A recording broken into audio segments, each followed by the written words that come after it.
membuat mata kuliah semester, dan semua diharapkan dosen-dosen yang ada di setiap mata kuliah bisa aktif, termasuk juga kami akan mencoba mungkin ada sedikit uji coba dengan mahasiswa, karena kendala semester lalu ada beberapa mahasiswa yang memang masih sulit menggunakan Sikola, terutama menginput tugas dan sebagainya, dan itu yang memang jadi kendala buat kami, khususnya pada mata kuliah saya waktu kemarin. Mungkin itu saja Pak Yusrin. Ya. Terima kasih, mohon bimbingannya kepada kami untuk kegiatan hari ini. Assalamualaikum warahmatullahi wabarakatuh. Assalamualaikum warahmatullahi wabarakatuh. Sekolah ini kan standar pengelolaan pembelajaran dalam jaringan. Ya, ini yang harus kita pahami bersama. Dari sisi hukum, ini sudah ada Permendikbudnya nomor 7 tahun 2020 tentang pendidikan jarak jauh. Kalau di Unhas, ini sudah ada surat edaran rektor tentang sekolah. Sebenarnya kalau kita bicara Permendikbud nomor 7 tahun 2020 ini sebenarnya sudah lama. Ini hanya diperbaharui lagi, hanya beberapa poin tambahan yang tidak signifikan oleh Mas Menteri. Karena sebenarnya kalau kita bicara pendidikan jarak jauh, itu dari tahun 2012 sudah ada aturannya, sudah ada permennya. Permen nomor 24 tahun 2012. Ya, terkait dengan pendidikan jarak jauh. Diperbaharui di Permen nomor 109 tahun 2013. Lalu Permen nomor 51 tahun 2018. Semua tentang PJJ. Terakhir diperbaharui dengan Permendikbud nomor 7 tahun 2020. Semuanya tentang PJJ. Jadi kita sudah siap, permen itu sudah siap. Mengapa kita memerlukan sekolah? Ini kan pertanyaannya. Mengapa kita memerlukan sekolah? Sementara kan ada yang lain. Ada Google Classroom. Kita harus membedakan antara pengelolaan pembelajaran dengan aplikasi video conference. Aplikasi video conference seperti Zoom, Google Meet itu bagian dari pembelajaran daring. Jadi bagian kecil, ya. Jadi ini harus kita bedakan. Nah, sekarang mengapa kita memerlukan sekolah? Pertama, terlepas dari adanya aturan itu, coba lihat fakta ini. Pengguna internet Indonesia tahun 2018 itu sudah 171 juta dari total penduduk kita waktu itu, menurut survei 264,16 juta orang. Sehingga Asosiasi Penyelenggara Jasa Indonesia ya kemudian mengeluarkan data ini, yang kemudian mengambil kesimpulan bahwa dari survei 64,8% orang Indonesia itu menggunakan internet. Dari yang menggunakan internet itu, ternyata 93,9% banyak menggunakan smartphone. 17,2% itu hanya menggunakan laptop, dan 9,6% menggunakan desktop. Ada yang menggunakan ketiga-tiganya, karena ketiga-tiganya dia miliki. Dia punya desktop di rumah, dia punya laptop, dan punya smartphone. Ada yang seperti itu. Yang pasti bahwa smartphone banyak digunakan dalam melaksanakan internet. Ini fakta ya. Berikutnya lagi bahwa pengguna internet ini rata-rata menggunakan 3-4 jam sehari menggunakan internet. Kemudian dari sisi usia, kita lihat usia SMA, bahkan usia di ini adalah pengguna besar internet, mulai usia 10 tahun. Untuk kita, kepentingan kita mulai dari 19 tahun ini. Untuk perguruan tinggi 19 tahun sampai 34, rentang itu adalah rentang sarjana, profesi, magister, dan doktor. Dan mereka semua adalah pengguna internet yang paling banyak kalau kita lihat. Apa makna dari data ini? Artinya, yang namanya laptop, yang namanya smartphone, sepertinya wajib dijadikan media pembelajaran. Tapi kan tidak bisa stay alone. Harus ada aplikasi yang mendukung itu. Dan di Unhas, ini semua bisa ditautkan dengan sekolah. Lalu, kalau kita tidak menggunakan yang tadi itu, seperti kita kembali ke 16 abad yang lalu, di Bologna. Ada syekh duduk di atas mimbar, bukunya di depan, dia tidak perhatikan di sana ada mahasiswa yang lagi berbicara, ada yang menghayal, ada yang tertidur. Ya, seperti ini. Bagaimana standar pembelajaran menggunakan sekolah? Mohon maaf. Sebentar dulu. Saya stop share. Ini direkam ya. Baik. Saya lanjut lagi.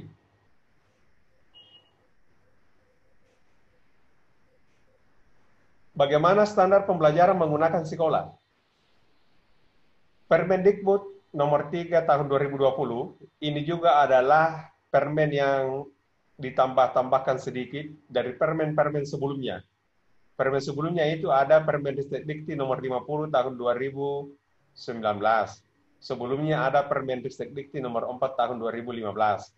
Dan sebelumnya lagi ada Permendikbud yang terkait dengan standar nasional pendidikan tinggi. Yang terakhir ini, Permendikbud nomor 3 tahun 2020. Di situ disebabkan ada standar isi, ada standar proses, ada standar penilaian.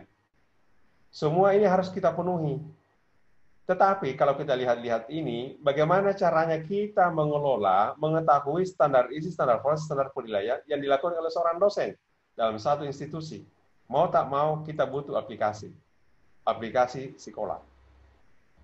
Kita ada orang yang menggunakan Google Classroom, boleh silakan. Tapi bagaimana institusi tahu apa yang dilakukan sang dosen itu di Google Classroom?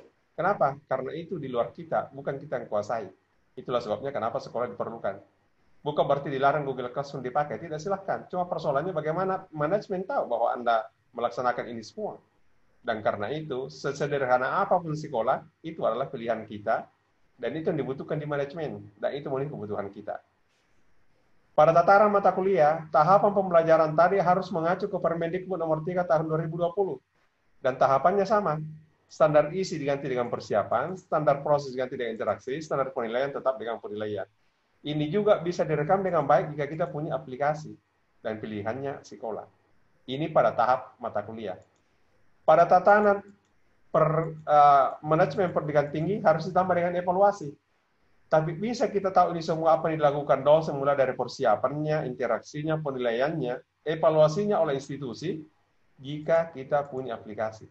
Dan jawabannya adalah sekolah. Ya. Jadi, sekolah itu dibangun untuk melancarkan apa yang telah kita susun dalam sub CPMK mata kuliah kita. Ingat, sekolah itu berkaitan dengan RPS, khususnya dengan sub CPMK. Di sub CPMK, kita sudah tahu seperti ini, ada penilaiannya, ada bentuknya, ada materinya, ada bobotnya. Semua ini harus ada di sekolah. Jadi, satu mata kuliah akan jalan jika RPS-nya lengkap. Sebab hari ini sampai sore, kita akan berlatih bagaimana caranya RPS dimasukkan ke dalam sekolah. Bagaimana semua proses, bentuk pembelajaran, metodenya kita masukkan dalam sekolah. Bagaimana materinya kita unggah. Bagaimana kita mau penilaian. Yang semua sejalan dengan RPS. Bukan maunya kita. Kita akan ceritakan kaitan antara RPS dan sekolah. Sekali lagi saya mengingatkan Ibu Bapak semua yang hadir di sini, sesuai dengan amanah Permendikbud nomor 3 tahun 2020 pasal 19, kalau kita memilih kuliah, responsi dan tutorial ada 3 komponen. Untuk satu SKS, ini 50 menit untuk tatap muka, 60 menit untuk PT, dan 60 menit untuk BM, belajar mandiri. Jika ini diganti dengan 2 SKS, maka TM-nya menjadi 100, ini menjadi 2 jam, ini menjadi 2 jam. Khawatir saya, jika yang kita laksanakan untuk 2 SKS hanya tatap muka saja, hanya TM. Dan 4 jam, 2 jam dari PT, 2 jam dari belajar mandiri, kita tidak bisa lakukan lagi. Sementara, berdasarkan permen ini, kalau kita memberikan kuliah, ini semua yang harus terpenuhi, dan itulah gaji yang halal yang diterima setiap bulan. Kalau kita hanya melaksanakan tatap muka saja, lupa yang ini, berarti ada bagian dari komponen gaji kita yang tidak halal. Kenapa? Karena kewajiban kita belum sempurna. Dan di mana keberkahannya? Ya, kita ini mencari berkah. Yang namanya syukur itu, yang namanya kecukupan itu, biasanya dikaitkan dengan keberkahan. Banyak orang banyak tinggi pendapatnya, tapi selalu mulu kiri kanan. Kenapa tidak berkah? Kenapa? Ada kewajiban yang terlepaskan. Kita dosen tidak mau seperti itu, karena kita seorang pendidik. Ini semua yang kita lakukan ini, kalau kita lakukan dalam keseharian, dulu waktu kita di LMS dan di sekolah di awal semester lalu, awal-awal ya sebelum kena lockdown COVID-19, kita membuat pertemuan seperti ini. Kemudian ada luring dan ada daring. Di luring kita ada tatap muka, di daring kita ada BM dan PT. Ini semua biasanya kita simpan dulu di LMS atau sekolah awal-awalnya. Ya kan? Maka kita melaksanakan tatap muka seperti ini, ya ini namanya pembelajaran bauran atau blended learning. Sebagian tatap muka, sebagian menggunakan daring. Ya, seperti ini. Jadi ini seperti itu dulu. Sekarang edaran rektor mengatakan aktivitas pembelajaran daring harus dilakukan minimal 8 kali pertemuan ke depan. Artinya mau yang daring dan luring itu tatap muka ini semua harus semuanya daring. Cuma yang tatap maya ini bisa sinkron, bisa tidak sinkron. Tapi kan pembagiannya tetap seperti ini, ya. Tatap maya bisa sinkron, bisa tidak sinkron, ya. Tergantung bagaimana kita ini. Jadi tatap maya di atas ini bisa saja dia tidak sinkron. Kalau kita mau, boleh. Yang penting komponen jam itu tercapai. Apa yang kita lakukan di tatap maya, kalau kita mau sinkron, sekolah menyiapkan ini, forum, grup, dan chat. Di sekolah sebenarnya ada video conference, seperti Zoom. Tapi saat ini kami matikan, karena memori server kita tidak cukup. Bagaimana kalau kita membuat video conference Zoom? Boleh. Nanti videonya dimasukkan di sekolah. Boleh. Ya. Kemudian ini yang kita lakukan di sini. Jadi inilah yang menjadi arahan kita, bagaimana kita mengelola sekolah dari RPS kita. Kira-kira seperti itu, ya. Sebenarnya kalau kita bicara ya, dulu ini sudah lama, saya kira Ibu Dokter sudah tahu betul ini. Dulu LMS ya, sekarang mulai 2019 kita pindah ke sekolah. Jadi ini bukan hal baru, karena sebenarnya antara LMS di sekolah itu juga. Cuma tambahan ada beberapa fitur memang, ya. Kalau makanya kita seperti ini. Jadi apa yang ada di LMS dulu sebenarnya sebagian besar ada di sekolah. Cuma di sekolah ini lebih fleksibel, bisa menggunakan lebih banyak, jadi dia lebih enak, ya. Saya di sekolah itu ada autoring, ibu bapak menyiapkan materi di sini, ya, terutama di menu dokumen dan tautan yang dianukan di sini. Ya, ini sekedar filosofinya aja. Ada interaksi, ya, forum, chat, ini semua. Kemudian ada manajemennya, ya, ada administrasinya. Ya, kita punya seperti ini misalnya, ya, bisa kita cek. Mohon maaf ini bahasa Arab dari kanan ke kiri, ya, gambarnya. Kemudian kita lihat tampilannya bisa seperti ini, ya. Kalau buku Anda didesain dengan baik, maka soft copy-nya bisa dimasukkan seperti ini. Ya. Hasil Zoom bisa menjadi bagian dari pembelajaran kita. Setelah kita selesai bisa kita masukkan di sini. Ya. Jadi semuanya menjadi enak seperti itu. Ini foto-fotonya. Mahasiswa asik kok belajar. Ya, ini waktu itu masih belum lockdown kita ya. Makanya kalau saya masuk kelas, pertanyaan pertama adalah apakah kalian bawa HP smartphone? Apa ada kuota atau bisa akses wifi yang ada di dalam ruangan? Mereka asli seperti ini ya. Kita tes. Ini Bapak Ibu lihat di sini. Ini masih tahun sekian. Jadi sebenarnya dengan adanya ini semua, maka kita bisa mengaitkan antara RPS dengan sekolah. Jadi manajemennya itu akan sangat-sangat tahu. Ini satu keuntungan besar karena kita bisa mengajar anywhere, anytime. Tapi saya mohon supaya ibu bapak dalam pelajaran daring itu untuk tatap mayanya, ya, bahasa terjemahan video conference-nya, tatap mukanya dengan tatap maya, tetap mengikuti jadwal yang sudah ada. Apakah tatap maya itu menggunakan Zoom, Google Meet, atau kita tidak perlu video conference, tetapi tatap maya, komponen tatap maya bisa diganti dengan menu forum, menu chat, dan menu grup yang ada di sekolah. Setidaknya itu bisa mengurangi kuota mahasiswa. Ini semua kita akan bahas satu persatu sampai adanya penilaian keluar nilai ABC di sekolah. Demikian dulu sementara, sebelum saya lanjut langsung masuk praktek sebentar ini, karena kita semua bicara sekolah, ini hanya penyamaan visi dulu. Bahwa, oh begini, kenapa kita butuh sekolah? Karena universitas butuh. Dan kenapa kita tidak menggunakan Google Meet, Google Classroom? Sebenarnya kalau UNAS punya cukup duit banyak, bisa aja kalau mau enak bayar Google Classroom atau Blackboard sekalian, kalau mau. Jadi kita tinggal pengguna saja. Saya juga sebagai pribadi tidak repot lagi. Tapi apa daya, kadang keinginan kita seperti dinosaurus, uangnya seperti ayam, jadi tidak sampai. Ya, kira-kira seperti itu. Sebelum saya lanjut, ada pertanyaan dari adik-adik dan Ibu Dokter? Silakan. Pak, saya kemarin waktu pakai sekolah, kendala utamanya itu waktu mahasiswa upload tugas. Jadi ada beberapa mahasiswa yang tidak bisa upload. Saya tidak tahu bagaimana sistemnya. Jadi waktu itu saya minta dia masukkan saja ke inbox yang ada di sekolah itu. Jadi saya cek dari inboxnya inbox saya. Jadi itu yang alternatif lain. Kemudian terus terang ada beberapa fitur yang saya belum pakai, Pak. Jadi mungkin itu yang fitur yang saya sering pakai itu, terutama dokumen, kemudian absensi, link, dan tugas. Nah, ada beberapa fitur lain yang sama sekali memang belum pernah kami sentuh, terutama saya untuk disentuh-sentuh di fitur sekolah itu. Itu saja mungkin, Pak. Ya. Fikar mau tanya, Fikar? Iya.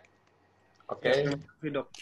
Pak, selamat pagi. Saya ingin bertanya. Yang pertama itu, kira-kira selain alasan fitur tadi ya, kenapa kita pindah dari LMS ke sekolah? Karena saya pikir sejak awal saya masuk dosen 2018-2019, saya sangat enak untuk menggunakan LMS. Cuman setelah itu kan kita harus migrasi ke sekolah. Jadi selain fitur kira-kira apa?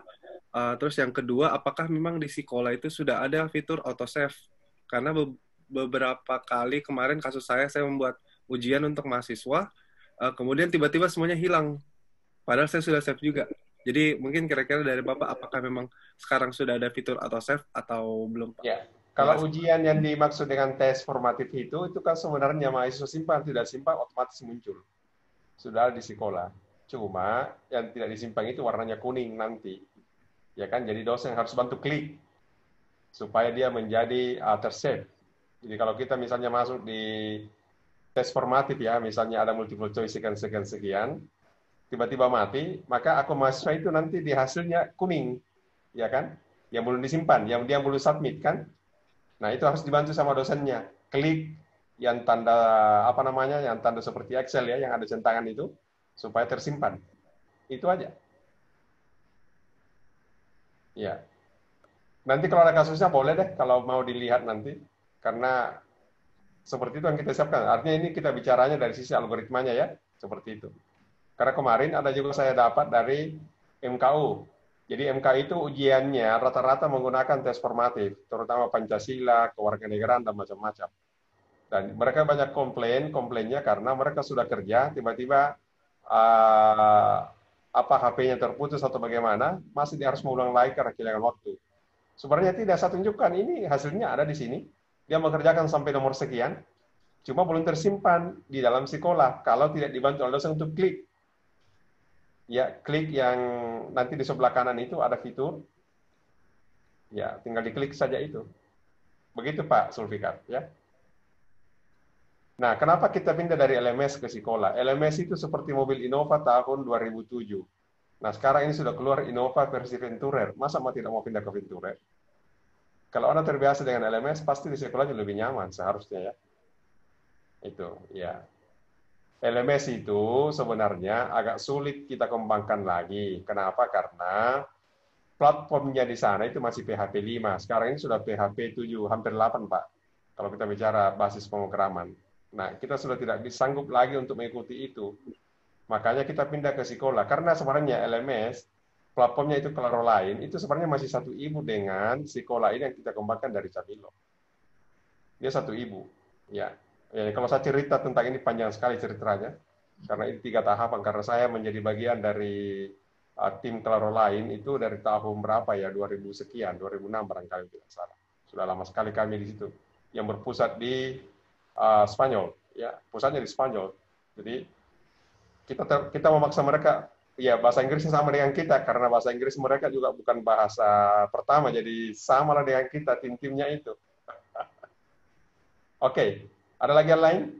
Dari Ibu dokter ya, Ibu Dwi Kusuma. Assalamualaikum. Menyangkut masalah tugas itu, Maaf, kalau Pak misalnya Yusrin. dia berat tugasnya itu, maka hilang. bisa saja kalau belum bisa masuk di sekolah karena kebesaran filenya, bisa menggunakan Google Drive, nanti bisa dimasukkan. Karena itu contohkan caranya, mahasiswa saya kan rata-rata membuat untuk mata kuliah misalnya, metode pengajaran bahasa kedua, rata-rata mereka kan harus ada praktik mengajar. Mereka membuat video, tidak mungkin masuk di sekolah. Oh Apa yang ya. saya lakukan? Saya ajarkan bagaimana mengunggah video di YouTube, tapi kategorinya unlisted. Terserah mereka mau unlisted, mau Halo, kategori Assalamualaikum. publik. Setelah itu mereka tautannya yang dimasukkan di sekolah di tugasnya. Oh iya. Itu tetap aman, bisa jalan Bu Dokter. Ya. Ya. Oke Pak Zainal, bagaimana? Ini Maaf, sudah Pak masuk Yusri, di saya situ mau atau tanya sudah sedikit. pindah di Makassar ini Pak? Aduh, jaringan nggak bagus jaringan ini. Pak Zainal. Maaf ini jaringan nggak bagus ya di kampung ini. Gila-gila suaranya. Ya Pak Zainal. Iya, Oh, di maaf Pak kampung Yusri. ini ya? Jadi gini, kan kemarin kan kita satu tim itu kan dosen ada dari pihak luar. Saya nggak tahu, kemarin saya sempat mantau dosen ini dia ngajarnya lewat WA. Ya. Jadi dia hanya bicara lewat WA, kemudian mahasiswa kemudian mengikuti gitu. Itu gimana untuk merekodnya atau mengambil datanya mereka itu, Pak? Ya, saya tidak punya kuasa dengan WA dan Telegram. Kalau mau menggunakan WA dan Telegram di sekolah, gunakan menu chat. Yang modelnya seperti WA. Di sekolah ada kok, seperti menu chat. Jadi direkod langsung, kalau mau menggunakan seperti itu. Artinya kalau gitu nanti dosen bersangkutan mungkin perlu kita sampaikan kali ya, supaya menggunakan. Iya. Harus dibuatkan akun. Di Prodi, di FKH ini, yang dosen, yang adminnya, admin sekolahnya siapa ya? Ada Ardin. Ada stafnya? Ada. Saya Pak, saya Pak. Ardin. Admin. Oh, kan sudah baca panduan ya? Panduan 1, 2, 3, 4 ya? Iya, sudah Pak. Oke, berarti beliau bisa memasukkan Pak, menambahkan dosen LLB. Karena kan kami tidak tahu, kalau kami di sekolah itu hanya memasukkan dosen yang ada di lantai 5, yang ada BKD-nya. Karena kami tidak tahu siapa-siapa yang di Prodi. Jadi urusan LB, dosen dari departemen lain yang mengajar di Prodi, silakan dibuat akunnya sepanjang dia aktif oleh admin sekolah. Mereka sudah tahu semua karena kami sudah buatkan panduannya dan seterusnya. Oh, baik. Pak, saya tidak terlalu lihat mukanya Bapak yang admin di sekolah. Dokter siapa ya? Dr. Ardin. Dr. Ardin. Dr. Ardin sudah ada itu anunya, ada SK-nya dari rektor loh yang admin sekolah ya. Oh iya Pak. Sudah terima SK-nya dari rektor. SK rektor itu artinya diberikan juga semacam penghargaan tiap bulan karena menjadi admin, meskipun tidak sebesar. Ala kadarnya. Itu yang penting, Pak. Ada SK rektornya kok. Iya. Perlu. Untuk admin ya, untuk admin itu ada SK rektornya. Jadi dia sudah punya tupoksi. Nah ini sekedar ibu bapak semua tahu apa tupoksi admin. 1, kalau ada dosen mahasiswa lupa passwordnya, melapor sama admin. 2, kalau ada mata kuliah yang sudah ada di Prodi, tapi dosen belum masuk di mata kuliah itu, melapor sama admin. Admin yang masukkan dosen itu ke mata kuliah. Yang 3, untuk mengecek mata kuliah di Prodi itu, apakah masih ada mata kuliah yang belum masuk di sekolah? Tugasnya admin. Bagaimana kalau ada mata kuliah salah kode, salah nama? Tugas sama admin untuk memperbaiki nama mata kuliah itu dan memperbaiki kodenya. Sudah kita berikan. Bagaimana kalau mata kuliah yang double? Tugas sama admin untuk melakukan penonaktifan, kemudian nanti 1 bulan kemudian baru dia hapus. 5 tugasnya admin. Jelas? Ya, jadi Ibu Dokter, Ibu Dikusuma tinggal melapor sama admin apa kita masuk dalam itu ya. Alhamdulillah selama ini bisa seperti itu, Pak. Wah, kalau Dokter Ardin saya percaya mah orang hebat begitu. Ya kan?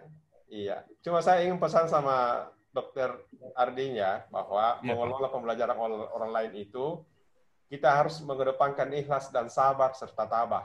Iya Pak, siap. Iya, karena saya melayani itu sudah 14 tahun di Unhas, saya harus ikhlas, sabar, dan tabah. Iya kan? Karena semua orang ingin serba cepat, serba instan, kadang ada di luar tupoksi kita. Tapi yakin dan percaya deh, semua pekerjaan itu pasti dibalas oleh Maha Kuasa dengan caranya. Ya, tidak mesti dalam bentuk rupiah, selalu ada saja caranya, dan saya menikmati itu semua. Saya sudah banyak menikmati. Kalau orang bicara masalah kesibukan, jangan mencerita. Kesibukanku banyak.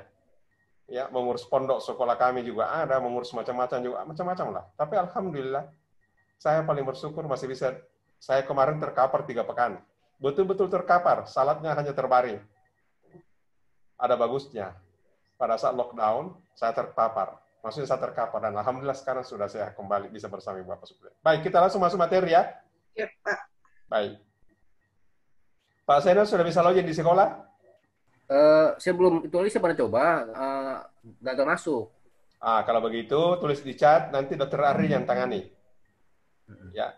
Nanti saya Sebaiknya coba. linknya Pak Zainal dikirim nanti ke chat, nanti ditangani sama ini sama. Nah, tadi sudah di reset kayaknya sama Ardin, udah diganti Oke, aman lah. Siap, Jadi oke. kalau ibu bapak yang ada masalah itu ya, Mudah-mudahan ya udah bagus. baik, ya, ya. Kita lanjut masuk.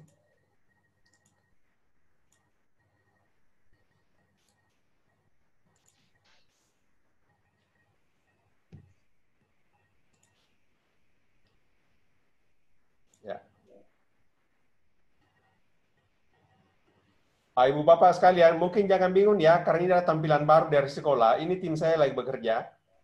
Ini adik-adik di belakang, maksudnya di yang saya pimpin ini, karena saya baru mendapatkan lagi 5 programmer yang kita bisa perintah-perintah, bukan bisa perintah, kita bisa bekerja sama. Itu ada tambahan, ya. Baik. Saya ingin bicara dulu tentang filosofi kelas master, kelas semester, biar kita tidak bingung, ya. Bapak Ibu lihat di sini ya. Di akunnya, kalau Ibu Bapak klik di akun di sini daftar mata kuliah, maka di sini sejumlah mata kuliah akan tampil. Mata kuliah yang tampil itu ada yang seperti ini bentuknya, dan ada mata kuliah di sampingnya adalah lambang UNHAS. Benar tidak? Nah, mata kuliah yang di sampingnya ada lambang UNHAS, ini disebut dengan master mata kuliah. Sedangkan yang seperti ini modelnya, ini namanya mata kuliah semester atau mata kuliah paralel. Apa bedanya antara keduanya ini? Di master ini, di mata kuliah master ini, seluruh dosen pengampu mata kuliah itu berkumpul. Jadi kalau nanti di semester ini kelasnya ada kelas A, B, C, dan D, maka seluruh kelas A, B, C, dan D itu berkumpul dulu di kelas master. Menyiapkan materinya bersama-sama, ingat standar isi. Menyiapkan penilaian sama-sama, ingat standar penilaian. Menyiapkan apa-apa yang harus dilakukan dalam pas pembelajarannya, ingat standar proses. Semua dibahas di mata kuliah atau di master mata kuliah. Kemudian nanti ini akan berubah menjadi mata kuliah semester A, B, dan C. Ya. Ibu Bapak lihat sekarang ini, ada namanya tester mata kuliah kelas isi vol. Ada tester mata kuliah SOSEK FIKP. Itu berasal dari yang namanya tester mata kuliah ini. Ibu Bapak lihat di sini ya. Sehingga meskipun mahasiswa di sini berbeda dengan mahasiswa di sini atau workshop yang ada di sini berbeda dengan di sini, tetapi materinya tetap mengacu ke mata kuliah ini. Tester mata kuliah. Jadi standar keadilan dari kelas paralel yang berbeda kembali sama. Kenapa? Sama isinya, sama prosesnya, sama penilaiannya. Meskipun kelasnya mereka berbeda-beda. Inilah filosofi master mata kuliah dan mata kuliah semester. Kita harus paham. Di master mata kuliah ini, mahasiswa tidak langsung akses ke sini. Ini hanya diakses oleh dosen dan tim dosen. Mahasiswa mengakses di mata kuliah di sini. Ya. Sebentar juga kita akan ada di sini. Ya. Ditambah lagi tester mata kuliah untuk kelas Fakultas Kedokteran Hewan. Ibu Bapak yang sudah menggunakan Sekolah, sebelumnya ini tidak ada. Tadi pagi baru kita coba unggah. Apa bedanya? Kalau ini, Bapak ya, coba ini kan panjang sekali jalannya. Bapak masuk di sini, ya. Kemudian klik ini, baru muncul ini. Oke? Kalau ini klik langsung, itu langsung di sini. Jadi langsung sama dengan di sini. Bedanya ya. Jadi berbeda antara tampilan tadi ini, ya ini, Sudah antara berubah. tampilan ini, Ya. Sudah berubah Pak ya? ini jadi kalau ini langsung ini ya, ini ya. saya sekarang lagi berpikir bagaimana caranya menghapus ini supaya tidak double seperti ini. Oh iya. Ya, jadi langsung ini saja, langsung ini, klik ini, dia langsung masuk di sini. Kalau ya kan? dulu kita banyak kliknya baru muncul. Tidak banyak kliknya, karena itu keluhan seperti ini kan, klik ini dulu, klik ini kan. Nah, ya itulah sebabnya tahap demi tahap itu kita selalu memperbaiki skrip-skrip kita. Kita lagi uji coba mana yang nyaman. Itu namanya uji kelompok dosen, uji kelompok pengguna sebelum ditetapkan. Karena kenapa? Kalau ada satu teknologi itu akan lempar, kita harus mengikuti standar yang disebut dengan standar uji coba, yang disebut dengan TAM, Technology Acceptance Model. Jadi kita lempar dulu di mana nyaman, yang paling banyak nyamannya itu yang kita tetapkan. Itu standar-standar di dalam publikasi teknologi. Ya. Baik, saya kira untuk filosofi kelas master mata kuliah dan kelas semester aman ya. Baik. Oke, saya bertanya lagi di antara Ibu Bapak, biar saya tidak mengulang dari bawah. Semua sudah pernah menggunakan Sikola? Siapa yang belum? Ya. Siapa yang belum menggunakan Sikola? Ya, tidak Saya menggunakan belum, secara karena full. pernah gagal akhirnya. Saya belum, Pak. Kasaki belum. Iya, Saya belum, Pak. Saya belum. Belum pernah sama sekali ya? belum pernah kan. Cuma kagak buka-buka itu hari saja, ya. Pak. Tapi kalau belajar Belum pernah dipakai, Pak. Oke, kalau begitu saya anggap saja yang sudah terbiasa, anggap ini semacam pengulangan saja ya. Ya. Ya. Jadi saya mulai dari awal lagi ya. Baik, saya sudah bicara tentang filosofi tadi, master mata kuliah. Ya, sekarang Ibu Bapak sekalian, kita akan bekerja pada master mata kuliah yang lambangnya Unhas, ya. Kita di situ dulu ya, kita mulai dari situ. Ya, jadi saya hapus dulu ini. Nah, saya akan ambil satu mata kuliah yang disebut dengan tester mata kuliah ya. Ini tester mata kuliah. Bapak Ibu sekalian, saya sebelum kita masuk di tester mata kuliah, kita harus tahu dulu tentang ini. Apa Ibu Bapak punya RPS? udah. Udah ada. Sudah Nurul sudah input Nurul ya? Sudah ya? Sudah. Sebagian sudah, mungkin ada sebagian sudah input, ada yang belum di sekolah Pak. Ada yang belum ya? Oh, sekolah begitu ya? Ya, saya belum input ke sekolah. Oh, begitu ya? Oke. Oke.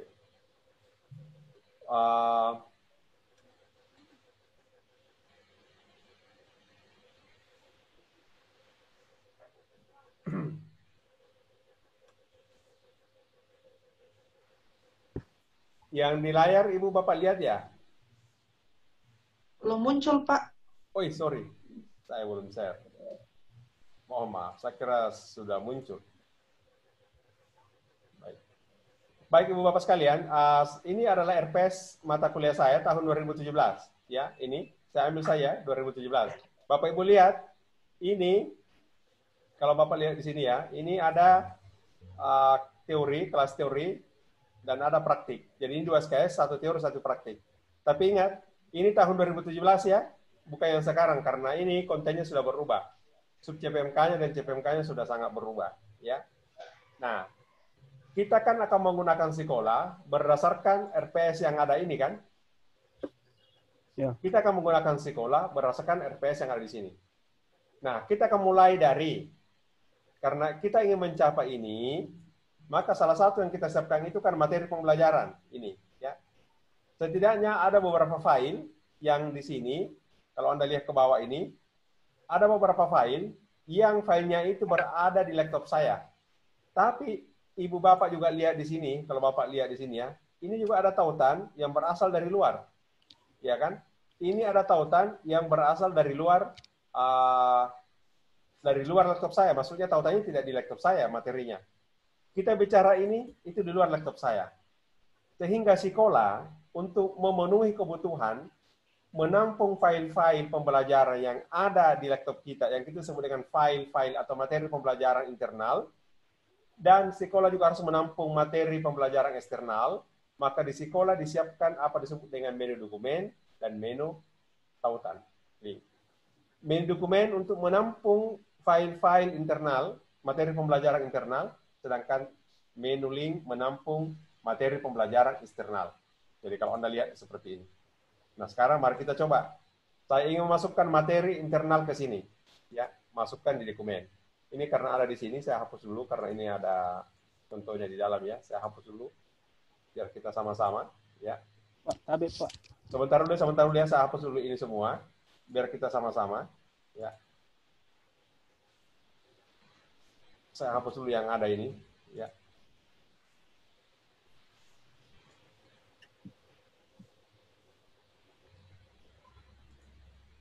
Oke. Ada yang bertanya? Silakan. Ya. Pak, maaf Pak, yang tester mata kuliahnya di searching dulu Pak ya? Bapak Atau tidak di usah sini? masuk di tester mata kuliah. Bapak menggunakan mata kuliahnya yang Bapak punya. Ya, Bapak gitu. pilih salah satu mata kuliahnya Bapak. Oh, siap, Tester siap. mata Sorry, kuliah Pak. kan saya punya. Oh, Masing-masing iya, kita memilih salah satu mata kuliah yang ada di daftar mata kuliahnya. Pertanyaan sekarang, adakah di antara ibu bapak yang belum punya mata kuliah di akun mata kuliahnya di sekolah? Halo, semuanya ada? Sudah di-input semua Pak. Semua kayaknya, Pak. Oke, sudah ada ya? Pak. Baik. Iya. Baik. Jadi silakan dipilih salah satu ya. Silakan pilih salah satu mata kuliah yang ada di daftar mata kuliah di akunnya. Apa sudah dipilih? Sudah. Baik. Jadi saya bisa lanjut ya? Ya.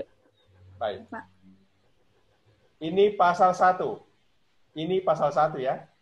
Jadi sekali lagi, kita ingin memasukkan materi ini ke dalam dokumen. Kenapa? Karena materi ini berada di dalam laptop saya. Istilahnya materi pembelajaran internal.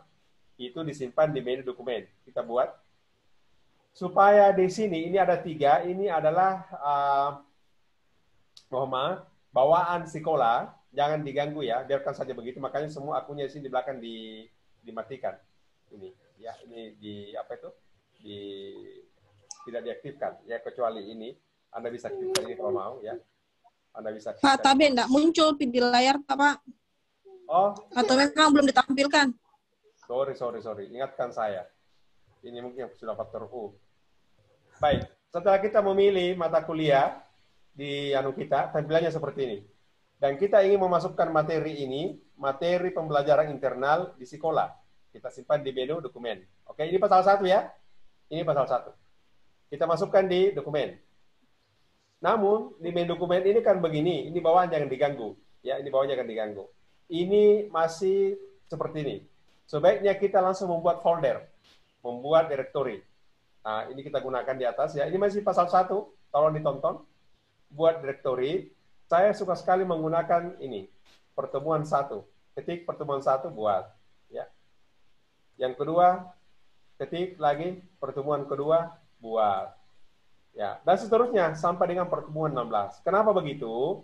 Supaya kita dimudahkan di dalam pengelolaan file di sini. Oke? Jadi, nanti enak kita mengelolanya ini ya. Enak nanti kita mengelolanya. Ya, enak mengelolanya. Enak mengelolanya file di menu dokumen sekolah. Apa ini sudah jelas sebelum kita masuk ke pasal 2? Sebentar Pak Yuslim. Ya. Berarti kita buatkan semua pertemuan meskipun yang isi nanti yang teman yang lain yang mengisi gitu. Iya, sebaiknya koordinator begitu. Tolong Pak Jenal tampilkan dari layar screen biar kita langsung lihat. Sebenarnya saya belum buat. Tidak apa-apa sih kecil tampil di situ, tidak apa-apa lah. Ya. Berarti 14 pertemuan masuk semua begitu, Pak Yusri? Iya. 16 kapan? Oh. 14 ya. Kalau 16 gimana Pak Yusri? Kalau saya bikin 16, jadi biarpun UTS UAS, saya bikinkan ini CPL apa? Ya. Learning pembelajaran. Kembali, sebelum kita lanjut, saya dulu ingin clearkan. Ini ada perbedaan pendapat juga kami di LPPB, bahkan di tim nasional pun di kurikulum. Kebetulan saya di sana juga di ya. Saya termasuk orang yang sudah tidak memberikan lagi UAS dan UTS. Oh, ya. Alasannya saya gini. Alasan saya ya. Tapi kita bisa berbeda pendapat. Tapi ini alasan saya. Alasan saya adalah karena semua sub CPMK ini sudah dikasih komponen nilai. Sudah ada komponen nilainya di belakang kan ini. Kalau saya ingin membuat di sini misalnya UTS di sini, pertanyaannya sub CPMK mana yang harus saya ukur? Kalau dulu ada UTS, ada UAS. Kenapa? Karena dulu sifatnya sasaran, tiung, dan TIK. Yang komponen sub CPMK-nya tidak dinilai. Sehingga dikumpulkan satu waktu untuk mengukur itu semua. Karena kita beralih dari pola itu, dulu GPRP, dosen konsen dengan apa yang akan diajarkan. Lalu menguji apakah yang diajarkan itu sudah dipahami oleh mahasiswa dalam bentuk UTS dan UAS. Sekarang terbalik, kita konsen pada apa yang seharusnya, yang sewajarnya diketahui oleh mahasiswa, dan keterampilan apa yang harus dikuasai, yang kita tulis dalam bentuk subjek PMK. Lalu kita susun penilaiannya, kita tentukan penilaiannya. Kalau itu sudah diukur, pertanyaannya, apakah kita masih butuh UAS dan UTS? Saya tidak melarang UAS dan UTS, tapi satu pertanyaan, jika kita sudah menggunakan RPS berbasis OB, Outcome Based Education, maka pertanyaannya adalah, kalau Anda buat UAS dan UTS, subjek PMK mana yang Anda ukur? Itu aja. Berarti kami harus ubah RPS-nya nih, Pak. Saya tidak mengatakan diubah, Dok. Boleh di situ. Nanti semacam UAS-nya itu dijadikan saja semacam mengukur subjek PMK sebelumnya, ada semacam pengulangan. Tidak apa-apa. Holistiknya seperti itu. Jadi jangan juga langsung dianukan, Dok, karena mengubah RPS itu tidak semudah yang kita bayangkan ya. Toh juga kalau dihilangkan UAS-nya dan UTS-nya, toh masih memenuhi standar 14 kali pertemuan, bukan? Bisa saja UAS itu tetap dimasukkan di sana dengan alasan untuk mengoreksi penguasaan teori dan penerapan teori dari subjek PMK sebelum-sebelumnya. Ini semacam ini. Ujian komprehensif tentang subjek PMK boleh ditambahkan di sana. Cuma komponen nilainya saja, jangan sampai dia yang paling besar bobotnya. Kita seperti dulu ya. Oke. Baik, Bu Pak Silan. Kita akan lakukan itu nanti pada saat kita masuk di menu penilaian. Kembali ke menu dokumen. Apa ada masalah di menu dokumen, Ibu Bapak sekalian? Baru sampai di membuat folder. Kayaknya kalau menu dokumen yang paling gampang bisa rasa paling gampang isi. Rasaki bisa aja, Kak. Pertanyaannya adalah, di menu dokumen itu kita isi dengan PDF. Jadi kalau Ibu Bapak punya PowerPoint, Ibu Bapak punya dokumen, Ibu Bapak punya Excel, tolong semua itu dikompres ke PDF. Pertanyaan selanjutnya, sebaiknya PDF itu sudah di-reduce size-nya, sudah dikurangi, dikecilkan ukurannya. Pertanyaannya, apakah Ibu Bapak sudah terbiasa mereduce ukuran PDF sebelum diunggah ke sekolah? Belum pernah. Berapa maksimalnya, Pak? Berapa maksimalnya, Pak? Ukuran filenya, Pak? 1 MB. Kita tidak bicara ukuran maksimalnya. Sekolah bisa menampung file ukuran 30 mega. Tapi bukan berarti bahwa 10 mega Anda bisa langsung kasih masuk. Sebaiknya meskipun ukuran file Anda 6 mega, sebaiknya dikompres dulu supaya lebih ringan. Sekarang kalau Anda mengambil air, anggaplah air dari sumur, mana lebih ringan? Menarik ember ukuran besar atau menarik ember ukuran kecil? Ya. Lah. Itu dia. Ya. Nah, sekalian kita jalan menggunakan ini semua ya. Baik, saya tunjukkan. Bapak Ibu sekalian, kalau Bapak lihat Ibu lihat di sini, ya, ini saya tampilkan dokumen ini ya. Saya kasih contoh saja barangkali di sini. Ibu Bapak lihat nggak ini? Ini besarnya 6,4 mega ya.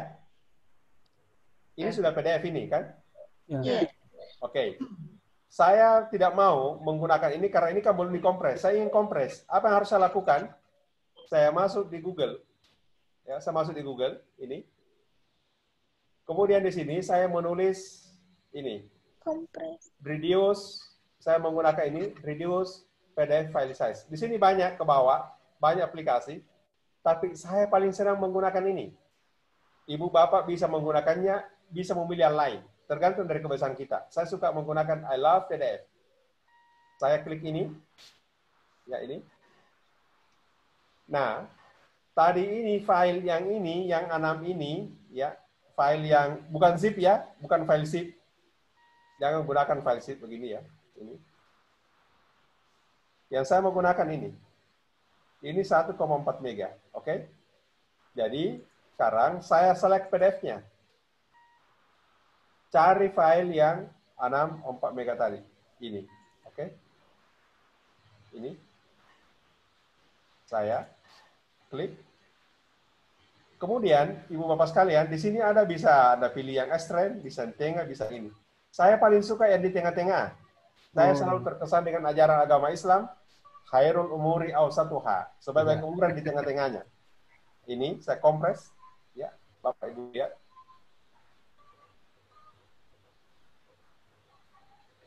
Bagus, bagus. Ya. Nah, berapa tadi ukurannya yang diubah setelah kita ini? Lihat compressingnya, PDF-nya toh. Itu 44%.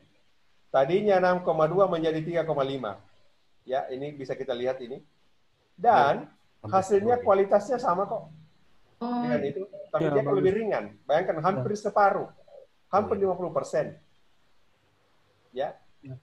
Jadi sebaiknya kalau Ibu Bapak berkenan, PowerPoint-nya setelah dibuat PDF, dikompres dulu PDF-nya biar ukurannya lebih ringan. Ringan bagi kita, ringan bagi adik-adik. Setidaknya tidak berat kotanya kok dong. Karena beda energi yang digunakan kan. Ini bisa dipahami ya? Ya. Oke deh. CM lah kalau demikian. Baik, sekarang saya lanjut. Oke, ini saya matikan. Ini pertemuan pertama, ya. Ini pertemuan pertama. Kita unggah materi di sini, ya. Kita unggah materi di sini. Belum di share screen, Pak. Oh, sorry. Astaga. Oke, saya ulangi. Saya ingin mengisi dokumen di pertemuan pertama. Saya klik pertemuan pertama. Ini pasal 1 ya. Masih pasal 1. Saya masukkan materi lewat ini. Kalau tadi membuat ini sekarang saya pindah ke sini. Ikon ini ya. Ini, saya klik. Kemudian di sini, ini unggah multi-file. Ya.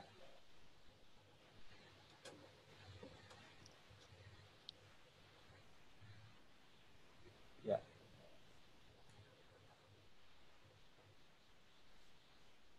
Oke. Ini unggah multi-file. Klik. Nah, kita bisa masukkan yang tadi misalnya ya. Misalnya ini. Ya. Kita bisa pilih beberapa, misalnya begini ya. Kita pilih beberapa apa itu? Beberapa file sekaligus. Kita usahakan PDF yang dikasih masuk. Kemudian kita ini, jadi Ibu lihat ini sekali 3 file dikirim, ya.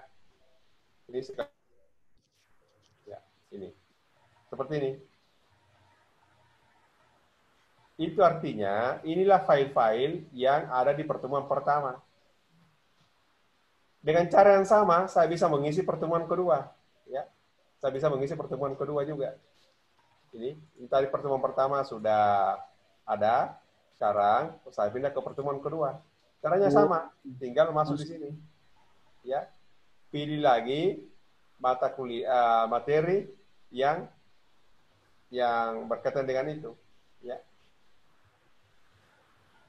Misalnya seperti ini. Ini contoh saja ya. 2 kali lah file. Jadi kita sudah punya materi di pertemuan 1 dan materi di pertemuan kedua. Jadi bisa kita lihat hasilnya. Ya. Ini pertemuan 1, kita bisa lihat pertemuan 2 hasilnya. Ya, ini pertemuan 1. Bisa kita lihat, ini pertemuan 2. Ini. Jadi di dokumen ini kita sudah punya pertemuan 1, 2. Siapapun yang mengisi pertemuan 1 dan 2 ini kan tinggal disepakati bersama. Bagaimana? Ini gampang ya cara pengaturannya? Mau tanya Pak, kalau misalnya kan kita sudah bikin folder-folder pertemuan 1 sampai kesekian, terus sebagai koordinator kita bikin, kemudian dosen pengampu lain dia bisa input ya Pak ke situ? Iya, bisa input. Kalau dulu kan waktu LMS kan cuma koordinator yang bisa input.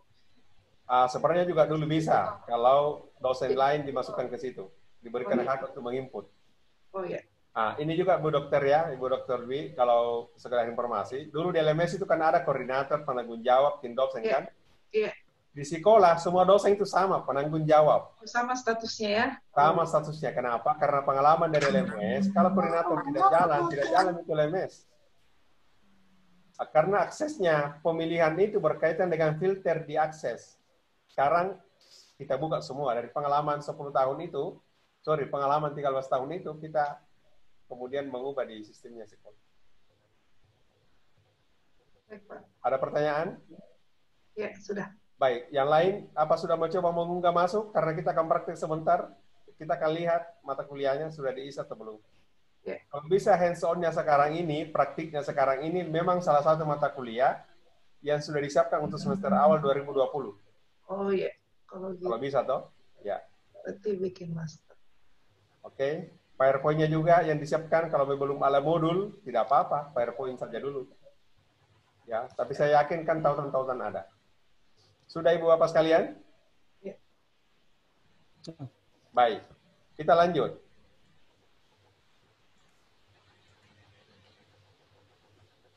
Itu artinya apa? Kita sudah memasukkan materi dari RPS kita yang materinya ada di laptop kita. Atau kita sudah masukkan materi pembelajaran internal. Sekarang, kita masih punya materi eksternal. Dari sini ya, yaitu tautan ini dengan tautan ini. Maka di sekolah disiapkan menu link. Nah, sama dengan di dokumen, di link juga ini kita buat kategori, kita buat folder. Ya, apa kategorinya di sini?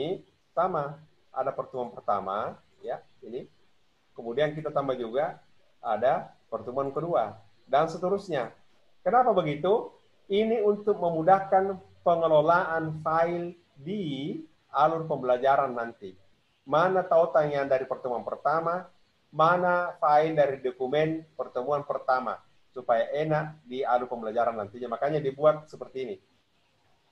Nah, kalau misalnya di pertemuan kedua di atas, pertemuan satu di bawah, tidak apa-apa dikasih naik seperti ini ya, biar berurut seperti ini, 1, 2.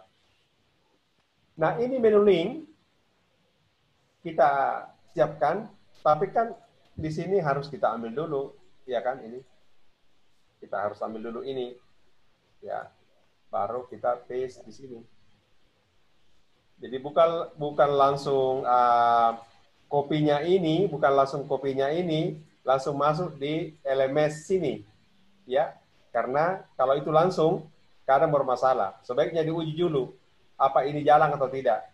Ya, kemudian kita klik mana yang akan ini semua yang harus mereka pelajari. Jadi saya tinggal mengklik ini.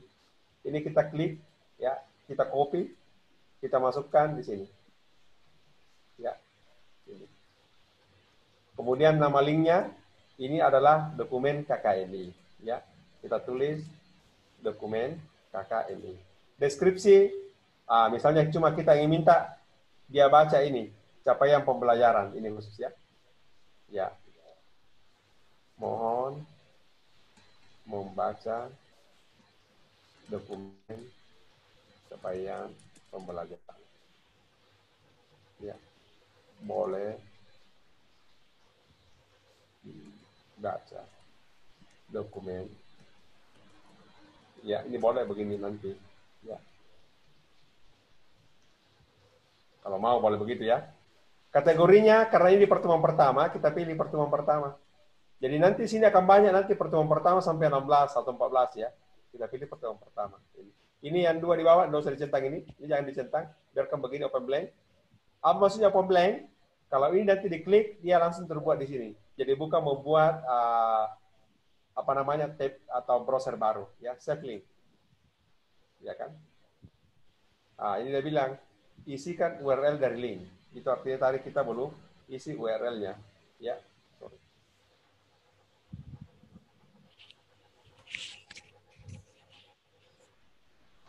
Ya, tadi ini kita belum isi ini. Copy. Ya. Ini. Dan kakak ini. Ya. Ini kosongkan juga deskripsi karena tidak ada ini, tidak apa-apa. Ya, ini kategorinya pertemuan pertama. Ini double ini makanya dia ya. Ya, ini sudah ada dokumen KKNI.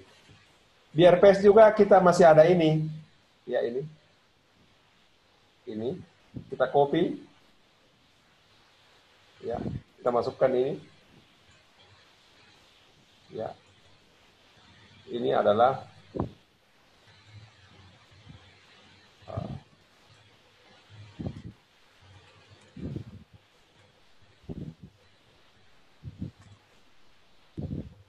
perpusna seperti ini ya. Kategorinya juga di pertemuan pertama. Ya, ini ada. Kita masukkan. Jadi untuk pertemuan pertama, yang 2 ini harus kita masukkan. Ya. Oke? Seperti itu. Jadi, pertemuan kedua belum ada isinya, baru pertemuan pertama. Jadi kita sudah punya materi di dokumen di sini, dan kita sudah punya dokumen di sini. Pertanyaannya adalah, tadi itu, kalau Bapak lihat, saya tidak uji coba ini ya. Seharusnya ini diuji coba di sini. Ya, ini.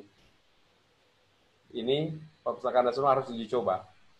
Ya, supaya mereka bisa menjadi anggota. Nah, saya ingin tambahkan, kenapa adik-adik ini harus masuk di Perpustakaan Nasional? Karena di Perpustakaan Nasional banyak sekali jurnal ini. Ya. Banyak sekali jurnal yang adik-adik yang mereka bisa gunakan ini. Ya. Ini semua ini ya. Ini. Banyak jurnal yang mereka bisa gunakan untuk ini. Ya. Nama-nama jurnal yang bisa digunakan. Dan kalau kita mengambil referensi dari Perpusnas, mahasiswa kita tidak masuk di Perpusnas, nanti jurnal yang kita tahukan di sekolah tidak bisa mereka baca, karena mereka harus login juga. Di sini banyak juga jurnal berbayar. Nah, itu. Oke, Bapak sekalian, jadi seharusnya di bagian awal di sini ditentukan supaya mereka juga membaca atau masuk di Perpusnas. Ya, seperti itu. Jadi kembali kita selalu mengacu ke RPS yang kita punyai untuk bekerja di sekolah. Oke, Bapak-Ibu sekalian, ada yang mau praktek, kita mau praktek sekarang untuk tautan link atau dianggap aman? Atau ada pertanyaan? Atau pertanyaan saya begini, apakah Ibu Bapak semua sudah punya akun di Perpustakaan Nasional? Sudah ada, Pak, tapi lupa. Kalau lupa, biasanya kalau kita minta reset password, Perpusnas itu lama sekali baru dia respon. Jadi caranya, kan tetap itu harus memasukkan identitas ya, kalau kita mendaftar. Sementara mungkin identitas KTP kita dulu sudah masuk. Beberapa trik dari teman-teman itu, nomor akhir dari KTP-nya itu dia ubah. Misalnya ada 8 menjadi 7. Dan sebagainya. Ya. Saya sarankan Ibu Bapak semua menjadi anggota Perpusnas. Ajarkan kepada adik-adik. Ya, banyak jurnal di sana yang bisa kita ambil. Ya, banyak jurnal di sana yang bisa kita ambil. Ya, jadi itu bisa disilahkan. Saya belum jadi anggota, Pak. Gimana, Pak? Itu. Belum jadi anggota? Oke. Baik. Tidak apa-apa kita tampilkan ya. Caranya menjadi di Perpusnas menjadi anggota itu, ya masuk aja di Google dulu ya. Masuk di Google, kemudian ketik Perpustakaan Nasional. Ya, ini. Ketik Perpustakaan Nasional. Ya. Di sini ada keanggotaan kalau mau ya. Klik ini keanggotaan ya.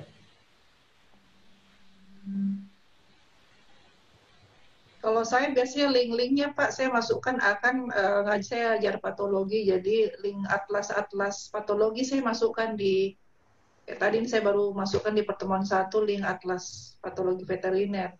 Jadi kayak gitu-gitu. Boleh Bu. Boleh. Iya.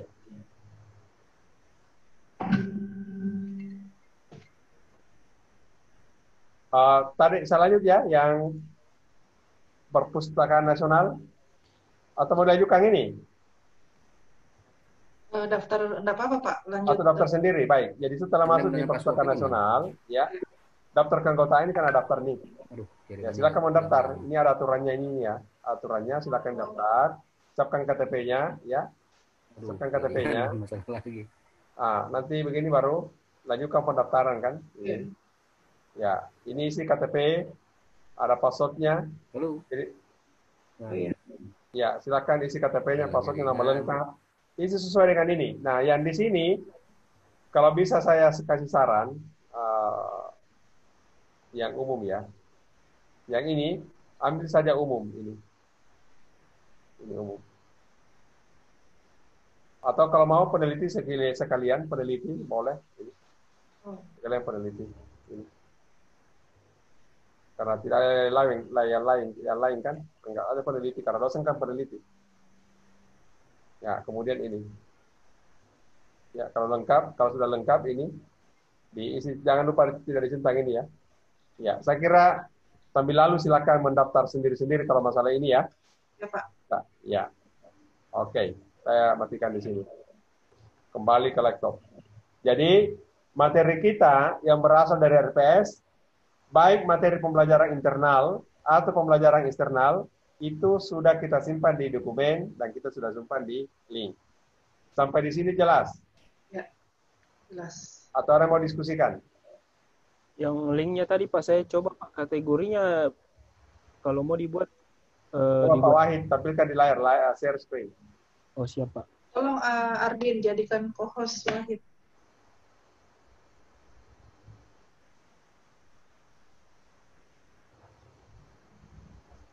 Yang mana tadi ini?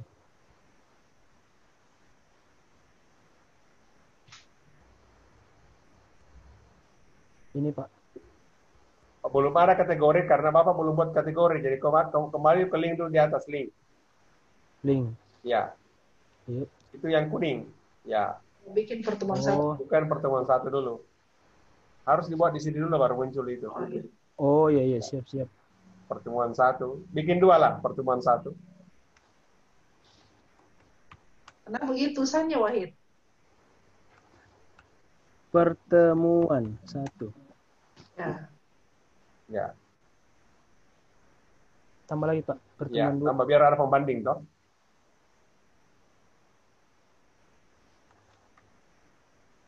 Pertemuan ya. Ya, oke. Oke. Terus mana tadi linknya? Ya, oke. Nah. Saya coba-coba tadi Pak. Oke, hapus dulu. Ya, oke, ya sudah. Nah. Oh siap. Sudah ada Pak. Oke. Ini open blank. Begitu aja, begitu aja. Oh siap. Save link. Ya. Ya. Sudah Pak. Ya. Oke. Nah itu pertemuan satu supaya dia di atasnya pertemuan dua kan tinggal tanda panah pun dikasih naik toh. Ya. Oh iya. Ya itu di bawah. Tanda panah ya. Ya. Ya. Dia pindah ke Ya, atas. ini ya. Kalau mau berurut begitu kan? Ya. Oh iya ya siap siap. Oke. Terima kasih Pak. Aman. Iya. Ada lagi yang lain yang mau bertanya di sini? Ini aman ya semua ya? Ada yang mengalami kendala? Aman Pak. Aman. Oke deh. Lanjut. Nah, karena materi kita sudah ada di sini, tolong dimatikan, ditidurkan dokumennya ya. Kita sudah paham ini supaya mahasiswa tidak akses. Tentu materinya ini akan kita tawarkan ke mahasiswa. Saya sering memberikan analogi bahwa ini seperti toko kita. Di toko itu ada gudang, ada ruang display. Di gudang itu yang bisa masuk hanya dosen atau pegawai dan pemilik toko. Pembeli itu masuk di ruang display, ya, sama dengan kita. Dokumen dan link ini gudangnya dosen, mahasiswa tidak masuk di sini. Tapi isinya ini akan dilihat oleh mahasiswa di display, namanya alur pembelajaran. Sekarang kita masuk di alur pembelajaran. Di sini juga kita buat sama ya, ada pertemuan. Bisa ini pertemuan pertama. Pertemuan kedua langsung boleh. Ya. Kemudian kita tambah lagi dengan pertemuan pertama. Ya. Seperti ini. Ya. Ya, ini. Bisa seperti ini ya. Cuma saya ingin sarankan begini. Ya kan? Sebelum buat pertemuan kedua, pertemuan pertama ini juga harus kita lengkapi. Ya kan? Kita harus lengkapi dulu pertemuan pertama. Kenapa begitu? Coba kita kembali ke sini di aturan. Ya.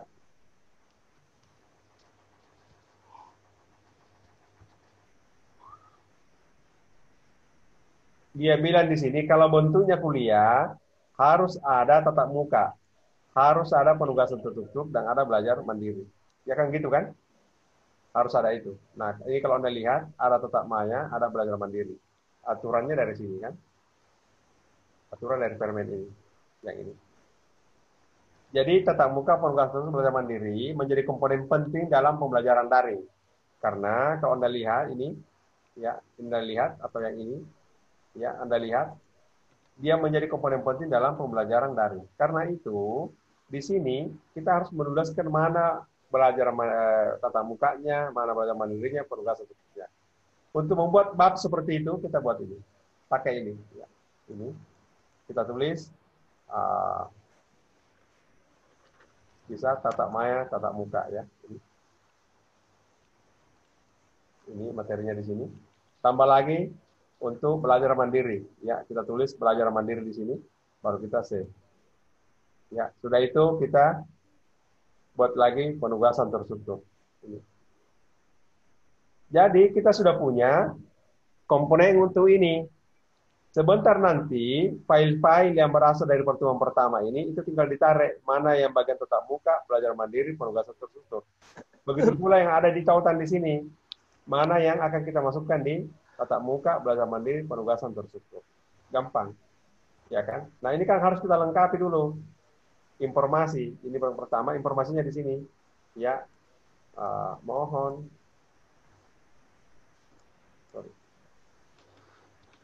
Mohon membaca file pada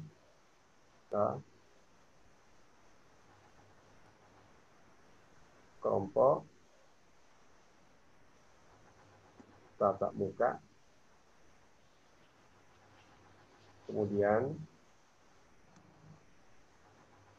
belajar mandiri, dan terakhir di kelompok penugasan terstruktur.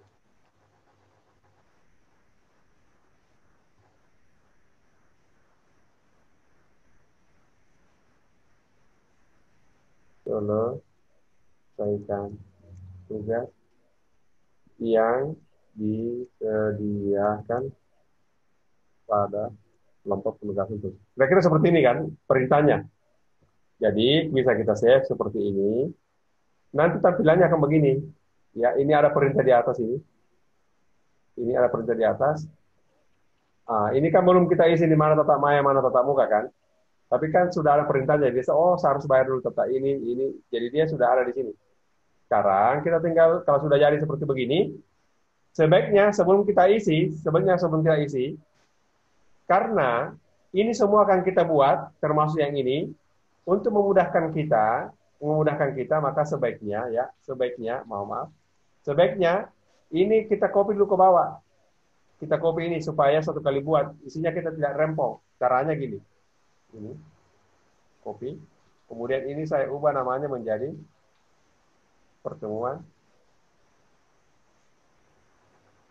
kedua. Ya. Nah, ini saya simpan. Jadi di learning path ini saya punya pertemuan pertama, pertemuan kedua. Ini kan juga tinggal diatur ya. Ini seperti ini.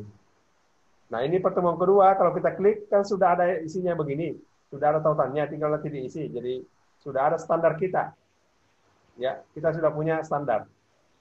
Nah berikutnya ya tinggal di copy lagi kan. Ini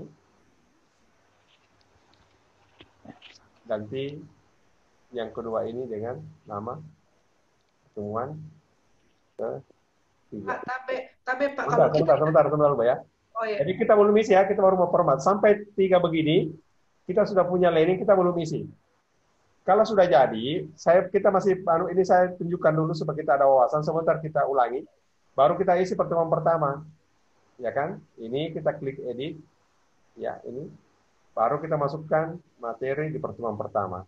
Tinggal yang mana yang masuk di sini pertemuan pertama. Oh, ini nanti masuk di belajar mandiri, dia harus baca, ya kan? Kemudian di sini pertemuan pertama, oh ini yang harus dia baca, ini. Tapi yang ini yang harus dia lakukan, ya ini. Tatap mukanya, oh ada di sini. Ini anggaplah misalnya, oh ini adalah tatap muka. Misalnya ya, ini file persentasenya. Masukkan di kelompok masukkan di kelompok tatap muka. Jadi nanti akan begini modelnya. Ya, ini ada kelompok tatap muka ini. Tapi ini sertifikat ya. Ini anggaplah filenya begitu. Ini kan sebar saya kasih masuk. Nah, ini ada dokumen KKN, dia akan link, dia akan baca. Kemudian ini dia akan baca materinya seperti ini ya. Seperti ini. Kemudian yang lama online di Perpustakaan Nasional itu dia juga akan langsung masuk di sana. Ya ini. Ya, kalau ada. Jadi ini kan penugasan pertama, seperti itu ya. Jadi akan tampil di sini. Ini baru pertemuan pertama. Oke? Baik, ada pertanyaan? Kalau kita mau bikin pertemuan kedua, kalau tidak diisi itu tadi subbab-subbabnya di pertemuan satu tidak muncul di folder pertemuan duanya, Iya. Pak Di. Iya, harus diulang dibuatnya.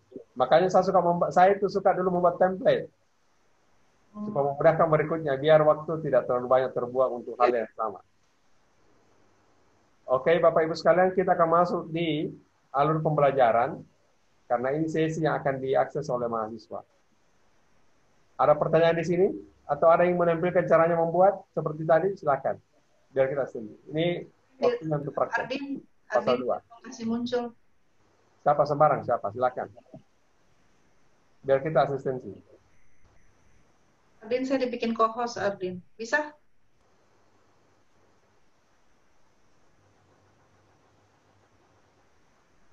Sudah semua saya kasih jadi co-host, Dok. Oh iya, oke. Oke.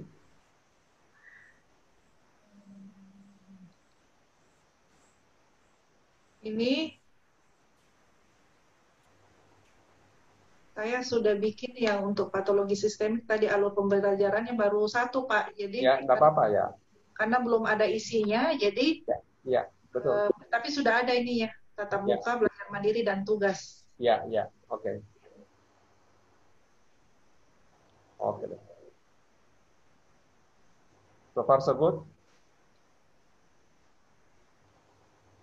Ya. Yang lain? Ya. Aman ya? Ya, aman, Pak. Tapi berarti kita tidak bisa lanjut ke berikutnya kalau kita tidak isi semua, Pak ya? Itu persiapannya bisa lanjut saja. Oh iya. Bisa lanjut ini karena ini kan saya bikin tahapan ini hanya contoh-contoh saja, ya kan? Supaya bisa ini, supaya bisa apa itu?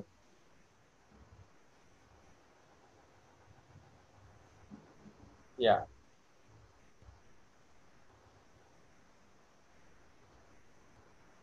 Kasaki bisa, Meki? Coba ini. Nanti kan udah jalan aja lah. Nanti ada Ardin yang bisa.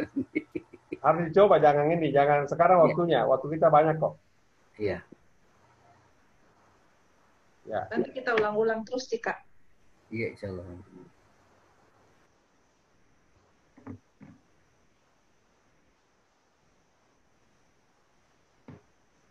Ya.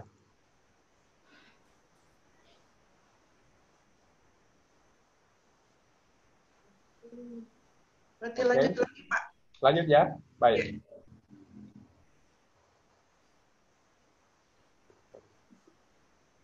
Nah, sekarang di RPS ini juga di bagian pertama, di sini ternyata kan ada penugasan terstruktur. Di sini juga ada kelompok diskusi, ya kan? Ada ini semua. Bagaimana di LMS? Jadi kita masuk di sekolah, maaf, di sekolah. Karena kita kan sudah membuat di sini ada pembelajaran toh, sudah ada materinya apa semua. Tapi kan RPS lagi mengatakan bahwa di sini akan ada diskusi kelas. Ibu lihat di sini kan diskusi kelas ini. Maka di LMS itu disiapkan, di sekolah disiapkan untuk diskusi kelas itu namanya forum. Ini. Namanya forum. Tetapi isi dari forum itu nanti dibuat di kelas semester. Yang kita lakukan di master mata kuliah hanya memberikan kode bahwa pada pekan ini ada yang namanya diskusi kelas. Jadi kita masuk di forum, ya. Nah ini saya buang dulu, mohon maaf Bapak Ibu sekalian. Ya, anggaplah kosong begini kan. Kita membuat kategori, ya, pekan pertama. Ini kita sudah buat ini pekan pertama. Ya ini. Kenapa? Karena di sini ada diskusi kelas pekan pertama. Dan ini cukup, ini hanya kode begini, sudah. Kalau kita mau lanjut lagi menandai kapan forum digunakan, tinggal lihat RPS. Kapan lagi ada diskusi kelas? Kita lihat. Ternyata diskusi kelas itu ada di pertemuan ke-16. Maka di sini kita tinggal membuat lagi kategori pekan ke-16. Ya kan? Cukup begini. Supaya apa begini? Supaya nanti ketika kita membuat kelas semester, tanda ini muncul. Jadi kalau kelasnya ABCD, katakanlah di pendidikan agama, di MKU, itu sampai kelasnya 92 kelas paralel. Maka seluruh kelas di 92 paralel itu, begitu dia masuk di kategori forum, dia tahu, oh di forum ini untuk pekan sekian ada diskusi kelas. Jadi, semua 92 kelas itu, pada pekan pertamanya akan menganut sistem ini. Jadi di master mata kuliah cukup ditandai seperti ini. Ya, di master mata kuliah cukup digunakan forum kelas untuk diskusi kelas. Lalu kita lihat lagi RPS ya. Apalagi ada di sini? Ya, oh ada tugas ini. Di tugas pertama ini ya, ini ada tugas. Sorry. Kembali. Ada tugas ini. Maka di sekolah, oh sebentar dulu sebelum saya lanjut, ini masalah konsep forum sudah bisa dipahami ya. Diskusi kelas itu diskusi seluruh peserta dalam kelas. Ini berbeda dengan diskusi grup, ya. Saya pernah coba Pak semester lalu waktu mau cobain forum, cuman saya bikin kayak diskusi, mahasiswa tidak bisa respon. Itu saya nggak tahu atau sayanya yang salah atau mahasiswa yang tidak tahu caranya untuk chat ke situ. Nah, artinya kalau di saya jalan, Ibu tidak, berarti ada langkah yang Ibu belum lakukan kan? Nah, ini buktinya di mata kuliah saya yang forum. Ini contoh di mata kuliah saya yang forum ya. Saya ambil mata kuliah apa ya? Yang tidak ya inilah ini salah satu. Ya ini. Ini forum. Ya. Ini misalnya forum, ya ini anggaplah ini forum di tengah-tengah ya, 22. Ini. Ya, banyak replay ya. Ya, ini mahasiswa saya ini ada ini. Jadi mahasiswa saya masuk, saya memberikan replay, teman saya juga memberikan replay, tim dosen memberikan replay ini. Ini seperti ini. Ini panjang ke bawah ini. Jadi saya selalu hadir kalau ada forum yang ditentukan waktunya, karena ini waktunya adalah jadwal kuliah, maka ini pengganti tatap muka. Ya, karena kami tidak menggunakan Zoom, kami memakai itu satu kelas, pengganti tatap muka. Pak, boleh enggak kami nanti adminnya Dr. Ardin buat satu master kelas untuk kami untuk uji coba dulu internal. Jadi misalnya kita sebentar ini kita akan praktek di forum ini. Ini kita masih mata kelas. Belum ada mahasiswa, kita baru mendesain, Ibu. Jangan khawatir, Dr. Dwi. Ya. Sebentar kita akan latihan loh. Ada waktunya. Ketika selesai kelas semester, semua ibu bapak akan menjadi mahasiswa saya, tanda kutip ya, untuk keperluan simulasi. Kita akan uji semua itu untuk melakukan nilai. Jangan khawatir lah. Dan kita akan tahu di mana selama ini. Apa langkah yang kita tidak lalui. Yang saya bikin forum ini tidak jalan, beda kalau pakai WA kan langsung WhatsApp. Ya. Tapi begitu saya bikin grup forum, komunikasinya tidak ada ya. Nah, sekarang saya ingin jelaskan, karena banyak orang membandingkan antara WA, Telegram dengan sekolah dari sisi chattingnya, yang mirip WA-nya ya. Ya. Begini, kalau kita membandingkan sesuatu, kita harus adil. Ibu Bapak mengenal Mike Tyson tidak? Yang petinju kelas berat. Oke, tahu kan? Tahu nggak yang namanya Les Pikal? Saya tidak tahu, adik-adik mengenal nggak namanya Les Pikal? Karena waktu saya anak-anak Les Pikal itu adalah juara dunia dari Indonesia. Tahu. John sekarang, John apa namanya John ini? John siapa namanya petinju baru-baru? Chris John. Ya, Chris John. Itu ya, yang extra Josh. Chris John ya. Chris John. Sekarang, kira-kira adilkah saya kalau saya meminta Chris John dengan dengan Mike Tyson ditarungkan di ring? Kita katakan tidak adil. Karena satu kelas berat, satu kelas bantam. Kan begitu kan? Beda kelas kan. Sekarang, adilkah membandingkan WA dengan chatnya sekolah? Tidak adil, seperti membandingkan Mike Tyson dengan Chris John. Kenapa? Banyak sekali uang yang digelontorkan untuk mengelola WA dan Telegram. Berapa rupiah disita untuk sekolah? Tidak adil kan? Dari sisi itu. Berapa programnya WA? Berapa programnya Telegram? Dan berapa programnya sekolah? Baru ditambah kemarin 5. Tahun Juli baru saya dikasih 5. Sekarang kami cukup 6. Adilkah? Tidak adil. Nah, makanya saya suka mengambil kata-katanya Rocky Gerung. banyak orang Indonesia dungu. Dungu bukan arti kamus ya. Dungu menurut Rocky Gerung karena tidak mampu membuat logika keadilan di dalam membandingkan sesuatu. Tidak lengkap fitur-fitur dibandingkan, baru dibandingkan. Dibandingkan sekolah dengan Google Classroom. Dungu. Karena berapa uang yang digelontorkan untuk Google Classroom, berapa duit yang digelontorkan untuk sekolah. Bagaimana besarnya servernya Google Classroom dibandingkan dengan servernya sekolah. Saya tidak membela. Saya cuma mengajak kita semua berpikir logis. Tidak dungu menurut Rocky Gerung. Itu ya. Iya. Begitu, ya. Kita lanjut ya. Iya. Nah, sekarang di mana nih tadi? Sekarang karena ada tugas toh di pertemuan pertama ini loh, meskipun di sini tidak ada komponen bobotnya, tapi kan tetap ada tugasnya. Mereka harus memasukkan contoh untuk didiskusikan. Ya, jadi yang dilakukan di sekolah adalah masuk di menu tugas ini. Nah, ini saya hapus dulu. Cara menghapus tugas di sini ya.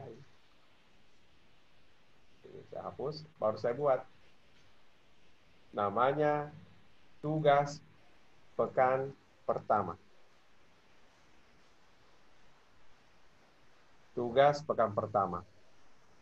Ada yang mengatakan tugas pertama, terserah mana yang enak bagi Bapak Ibu sekalian. Saya mengatakan tugas pekan pertama karena berdasarkan pekannya. Ini. Ya kan? Jadi tergantung dari kita, ya. Lalu di tugas ini karena di sini kan ada tugas, ada penilaiannya, ada indikatornya, ada kriterianya, maka di sekolah itu saya langsung tulis ini. Tugasnya, kemudian indikator, kemudian ini saya tulis kriteria. Baru tugasnya saya ambil dari sini. Ini saya ambil, saya copy paste, ya kan? Ini. Yang ini indikatornya saya ambil ini. Ya kan? Ini. Saya masukkan di sini. Kriterianya tetap saya ambil dari sini. Ya kan? Baru saya copy ini. Ini biasanya supaya lebih enak tampilannya nanti, saya biasa kasih besar begini. Seperti ini. Ya kan? Baru saya buat directory. Jadi nanti enak tampilannya seperti ini. Ada tugasnya, mahasiswa tahu apa indikatornya, mahasiswa tahu apa kriterianya. Jadi tidak ada bohong-bohongan di sini karena kita sudah punya standar. Dengan demikian, maka seluruh komponen ini semua, yang ini sudah ada di sekolah. Ya kan? Ini sudah ada di sekolah. Oke, Bapak Ibu sekalian? Intinya RPS harus lengkap dulu, Pak ya. Iya. Karena kalau ini kan menjadi standar, karena itu tidak ada gimana ceritanya kita menjadi master mata kuliah kalau itu tidak ada. Bagaimana kita jalan tanpa perencanaan? Itu sama dengan pergi ke suatu kota tidak pakai peta, tersesat nanti. Ya, tapi kan bisa dilengkapi toh, yang RPS-nya nanti meskipun tidak lengkap, kan bisa ditambah nanti sambil jalan sambil kita lengkapi. Ya. Sampai di sini ada pertanyaan Ibu Bapak sekalian?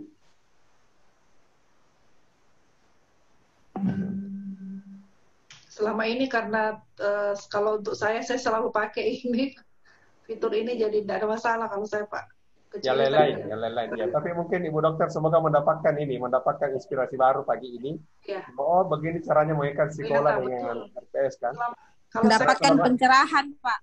Karena selama ini kan langsung saja masuk toh sekolah ini. Iya. Tidak pernah dilihat itu RPS. Tugas, judulnya ini sudah. Habis itu dikasih keterangan apa, mereka suruh bikin apa, titik tanpa ada penjelasan kalau yang isi dari RPS itu harus dimasukkan juga supaya memberikan penjelasan ke mahasiswa. Iya. Ya, semoga seperti itu.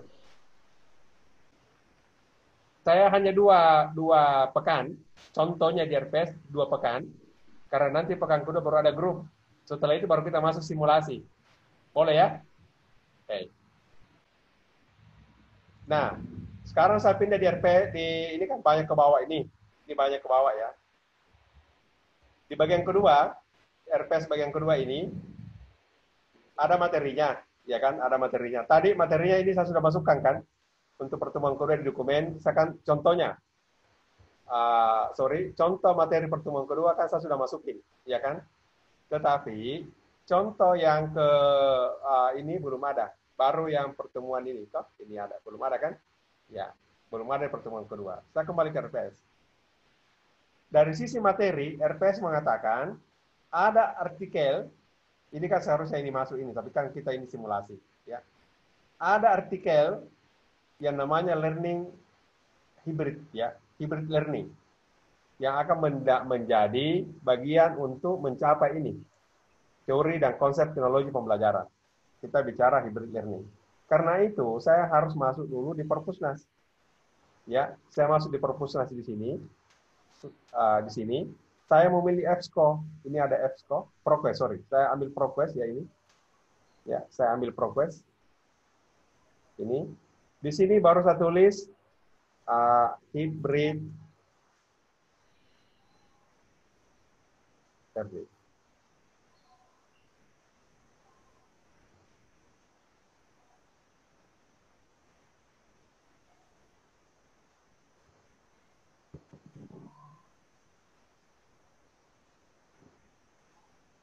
Sudah? Ini sudah ya? Ya. Oke.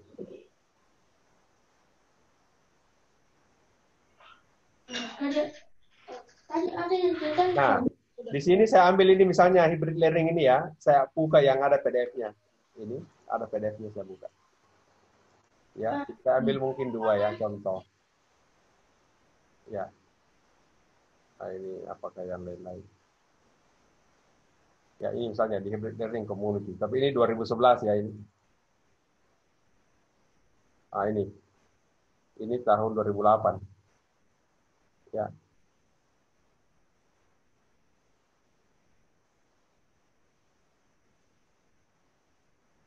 Ah, ini juga bisa ini. Ini tahun 2006. Ya. Ah, ini. Ini bagus ini. 2018 ini ya. Ini saya ambil ini. Ini bagi caranya kita mencari kan.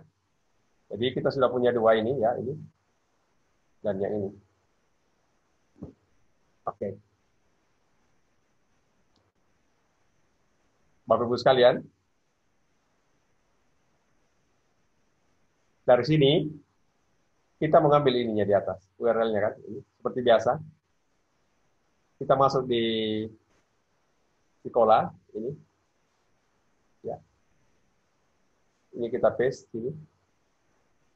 Ya. Ini. Nama linknya yang tadi saya ambil ini ya. Nama linknya saya ambil ini. Ya. Kenapa? Supaya sesuai antara judul dengan tautannya. Deskripsinya saya ambil dari sini, abstrak. Ini. Ya. Saya masukkan. Kemudian ini pertemuan kedua. Jadi, source-nya, nama linknya itu adalah judul artikelnya, yang ini. Kemudian, deskripsinya, abstraknya. Saya simpan. Oke. Dengan cara yang sama, untuk yang kedua, sama ya. Ambil ini source-nya, ini, klik. Sama-sama ya. Kemudian masuk di sini. Buka ini. Cara yang sama ya, ini. Oke. Kita paste. Cek. Satu ini. Nama linknya, ini yang menjadinya, ini nama link. Jadi langsung judulnya, judul artikelnya. Masuk di nama link. Ya. Deskripsinya, ini diambil dari abstraknya. Ini. Ya kan? Ini. Ambil aja ini. Ini. Agak panjang, tidak apa-apa. Namanya deskripsi. Ya, ini. Ya. Kemudian dia pertemuan kedua. Save link. Ya. Kalau ada video tentang hybrid learning, boleh masukkan video. Ya.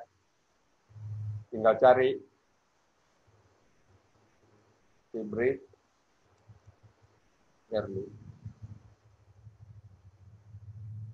Ini. Ya. Cari contoh hybrid learning di sini yang cocok. Ya. Ada videonya. Ya, ini misalnya anggaplah ini ya, ini contoh saja, bisa ambil, ya, ambil saja ini, ya, ini kalau video ya, ini copy, sama tadi masuk di sini, ya, ini, kemudian judulnya ambil ini, sorry, ya, oh, ya, ini. Kalau ada keterangannya, boleh dia dibawa keterangannya di sini. Ini. Ya. Setidaknya ada informasi seperti itu. Ini di kategori kebenaran. Jadi sekarang kita punya ada video, ada artikel. Untuk pertemuan kedua ya, karena sebenarnya ini dan terkait dengan yang ini. Oke? Saya kira ini tadi aman ya. Nah sekarang saya tunjukkan. Di sini ada metode namanya metode kooperatif dan kolaboratif. Ya ini. Karena ini metode kooperatif dan kolaboratif, berarti di sekolah itu ada yang disebut dengan grup. Ya, ini ada grup. Maka kita buat grup. Kapan mereka grup ini? Ini pekan kedua. Ini pekan kedua. Berarti di sekolah kita membuat grup. Ini saya buat dulu ya. Atau edit kalau mau. Buat kategori di sini grup, kategori grup di sini pekan kedua. Ya. Baru kita setting, mahasiswa bisa mendaftar sendiri. Oke. Pesertanya hanya akses private. Ini semua akses private, semua akses private. Ya kan? Yang ini jangan dulu, karena ini akan dilengkapi nanti di kelas semester. Kita tambahkan. Oke. Berarti untuk memenuhi pekan kedua sudah ada metode ini. Ya kan? Saya lanjut. Di sini ada tugas, ini kan ini. Lanjut saja. Berarti di sini nanti akan ada tugas pekan kedua. Ya, tambah seperti biasa. Ini tugas pekan kedua. Seperti biasa kita membuat tanda tugas, ya, indikator. Kemudian kita masuk di kriteria. Masuk di menu tugas. Ya, copy. Masukkan ini. Kemudian ada indikatornya. Masukkan ini. Kemudian ada kriteria. Ya, ini.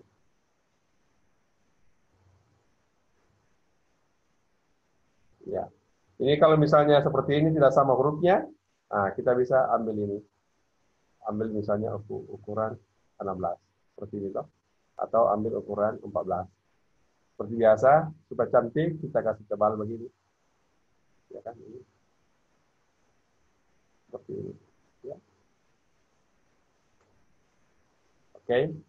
Jadi, untuk pekan kedua ini, mulai dari metodenya kita sudah siapkan, materinya ini kita sudah siapkan, tinggal kita tata di alur pembelajaran. Ya kan? Tinggal masuk di pertemuan kedua. Ya kan? Nah, tinggal diedit di sini. Kita tinggal tata ini. Di pertemuan kedua mana materi akan masuk di sana, ya. Oh, ini contoh, ini mungkin akan kita paparkan ya, ini contoh, ini akan menjadi bahan diskusi, ya. Ini kita akan simpan di sini, ya. Kemudian tadi akan ada tautan nih pertemuan kedua. Ya tinggal bagi. Oh, ini artikel. Dia belajar di sini ya. Dia belajar di sini. Kemudian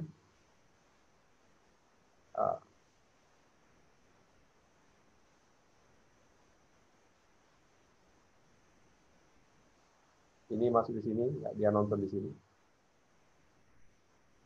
Ya, ini tinggal kita atur ya, mana yang masuk di situ.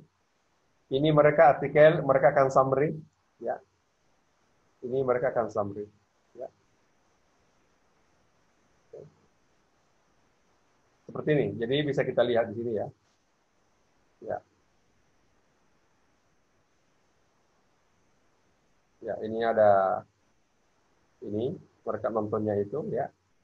Mereka bisa lihat ini PDF-nya seperti ini. Mereka bisa melihat artikelnya ini ya. Ini langsung artikelnya di sini ya, ini ada artikelnya. Ya, ini seperti ini. Ya, seperti itu. Ya, jadi apa yang kita lakukan di sekolah ini sudah memanfaatkan ini semua, tugas, grup, ini semua secara umum ya ini. Kenapa? Karena kita jalan sesuai dengan RPS. Oke? Ada pertanyaan sampai di sini? Saya Pak mau Ya, bertanya Pak. silakan Pak Wahid. Ya. Pak, berarti ini kalau misalnya kita punya video sendiri misalnya, berarti kita harus upload dulu di YouTube misalnya, baru kirim linknya ke Iya, sekolah. iya, Oh gitu ya. Berarti yang bisa diupload untuk video itu link untuk mengakses videonya. ini sebentar, siapa yang pegang ini anunya? Siapa yang merekam ini? Ardin ya. Adin. Ardi yang rekam ya? Iya, iya, Pak. Ardin, Iya, sebelum kau unggah di YouTube, iya. jangan dulu unggah di YouTube ya, kasih Kak, supaya saya dandanin sedikit ini rekamannya ya. Oh iya, siap, siap. Nanti saya unggah di YouTube, baru saya berikan linknya kepada kalian. Oh iya. Ya, jangan dulu, biar saya dandanin sedikit dulu apalah. Iya, makasih Pak. Iya. Ya, Siap, oke. Pak. Nanti filenya dikirim sama saya, Ardin ya. Iya, iya, Pak. Ya, kalau berat nanti tautannya dikirim sama saya. Oke. Kenapa Pak Wahid tadi dimasukkan di YouTube? Iya. Iya. Tapi saya sarankan supaya yang di YouTube itu tergantung. Ada kemungkinannya Anda menyimpan ya, seperti saya tunjukkan. Di YouTube ini, ya tergantung bagaimana cara kita melihatnya di YouTube ya. Ini saya masuk di channel saya ya. Ini. Di sini Anda lihat ada kategori publik, ya kan? Ada kategori unlisted. Ini lihat unlisted, iya kan? Apa bedanya unlisted dengan public? Public semua orang bisa share di YouTube. Unlisted orang tidak bisa share di YouTube kecuali kalau tautannya itu kita berikan. Jadi seperti ini, kalau tautannya saya simpan di apa namanya di sekolah, berarti dia hanya bisa melihat lewat sekolah karena tautannya saya pasang di sana. Atau siapapun orang dikasih tautan itu. Jadi nanti pilihannya kalau Anda mengunggah di YouTube apakah kategori public atau unlisted, ya kan? Pertanyaannya, apa keuntungannya antara public dan unlisted? Satu, kalau public, kemungkinan orang subscribe bisa toh? Ya. Kalau public. Iya. Kalau unlisted, hanya kalangan terbatas yang bisa akses. Tapi kenapa orang pilih unlisted? Karena dia sembunyikan dulu materinya apa semua, dia belum unggah ke tempat lain. Ya, hanya untuk kepentingan pembelajaran. Nanti kalau dia sudah pede, baru dia jadikan public. Jadi terserah. Masing-masing ada plus minusnya. Ya kan? Ada yang lain Bapak Ibu sekalian terkait dengan ini, saya sudah menunjukkan bagaimana memasukkan RPS 2 pekan ke sekolah. Dan sudah menunjukkan di mana ada kelas semester dengan forum, dan ada pekan grup menggunakan kategori grup dan tugas. Yang lain-lainnya nanti kita akan kerja di kelas semester. Karena setelah ini, kita akan membuat kelas semester. Oleh karena itu, sebelum kita membuat kelas semester atau kelas paralel, apa ada hal yang perlu dikonfirmasi, ditanyakan, diskusikan, silakan.